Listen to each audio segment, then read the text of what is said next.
नमस्ते विद्यार्थी मित्रांनो, मी प्राध्यापिका सौ जयश्री वाव्हळ क्रिएटिव्ह मराठी चॅनलमध्ये तुम्हा सर्वांचं स्वागत करते. या व्हिडिओमध्ये आपण इयत्ता 11वी अर्थशास्त्र प्रकरण 4 आहे महाराष्ट्राची अर्थव्यवस्था. यामध्ये आपण या 4थ्या प्रकरणाचा स्वाध्याय या व्हिडिओमध्ये पाहणार आहोत.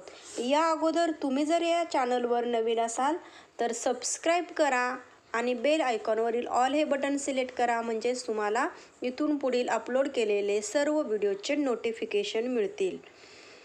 यामध्ये आपण इयत्ता 11वी 12वीचे मराठी आणि भूगोलाचे स्वाध्याय हे सुद्धा अपलोड केलेले आहेत. प्रश्न पहिला आहे, अर्थशास्त्रीय पारिभाषिक शब्द सुचवा.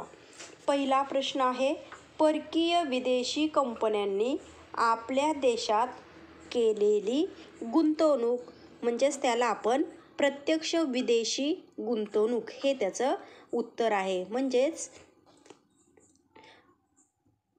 FDI आपण त्याला म्हणतो. त्यानंतर दुसरं आहे, लघु मध्यम आणि सूक्ष्म उद्योजकांसाठी सुरू करण्यात आलेला विकास कार्यक्रम, त्याला महाराष्ट्र राज्य औद्योगिक समूह विकास कार्यक्रम MSICDP असं म्हणतो. त्यानंतर तिसरा प्रश्न आहे, आर्थिक विकासासाठी वस्तूचे व सेवांचे उत्पादन व विभाजन सुलभ करणे, त्याला आपण आर्थिक पायाभूत सुविधा असं म्हणतो. चौथा आहे, स्वयंसहाय्यतेचे मूल्य प्रोत्साहित करणे, लोकशाही, समता आणि एकता जपणे, म्हणजेच सहकार चळवळ या ठिकाणी आपण याचं उत्तर आहे. त्यानंतर पुढील प्रश्न आहे, खालील पर्यायांमध्ये विसंगत शब्द ओळखा. प्रश्न दुसरा आहे, खालील पर्यायांमध्ये विसंगत शब्द ओळखा. पहिला आहे, शेतकऱ्यांचा कर्जबाजारीपणा, कोरडवाहू जमीन, भांडवलाची कमतरता आणि अभियांत्रिकी. यामध्ये अभियांत्रिकी हा विसंगत पर्याय आहे. बाकीचे सर्व जे पर्याय आहेत ते शेतकऱ्याशी संबंधित आहे. दुसरा आहे, पर्यटन, बँकिंग, वाहन उत्पादन आणि विमा. यामध्ये वाहन उत्पादन जे आहे ते वेगळं आहे, बाकी हे सगळ्या सेवा आहेत. त्यानंतर तिसरं आहे, पुणे, हैदराबाद, नाशिक आणि नागपूर. यामध्ये नाशिक हा वेगळा आहे. त्यानंतर चौथा आहे, महाराष्ट्र पर्यटन विकास महामंडळ, महाराष्ट्र उद्योग व्यापार व गुंतवणूक सुलभ केंद्र, विशेष आर्थिक क्षेत्र, महाराष्ट्र औद्योगिक विकास महामंडळ. यामध्ये महाराष्ट्र पर्यटन विकास महामंडळ हा वेगळा या ठिकाणी आपल्याला पाहायला मिळतो. यानंतर पुढील प्रश्न तिसरा आहे, खालील उदाहरणांच्या आधारे संकल्पना ओळखून ती स्पष्ट करा.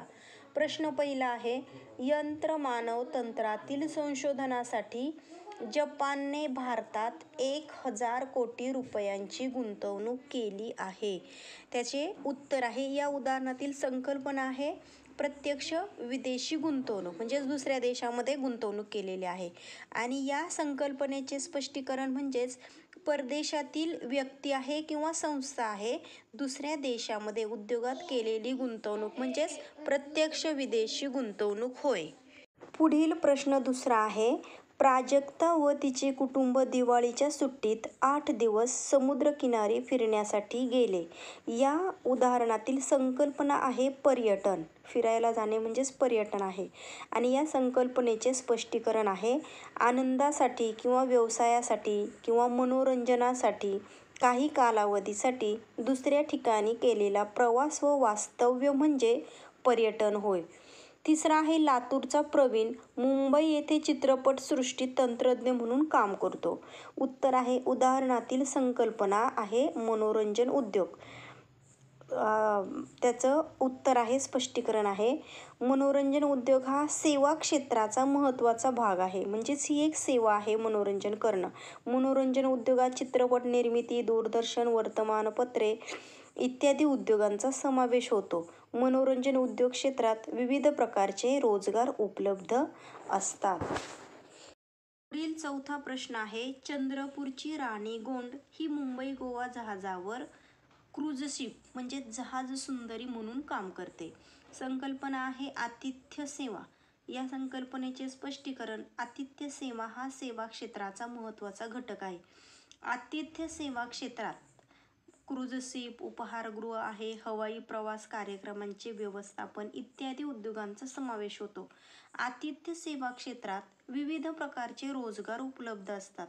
आतिथ्य सेवा क्षेत्र ग्राहकांच्या समाधान यावर विशेष भर देते.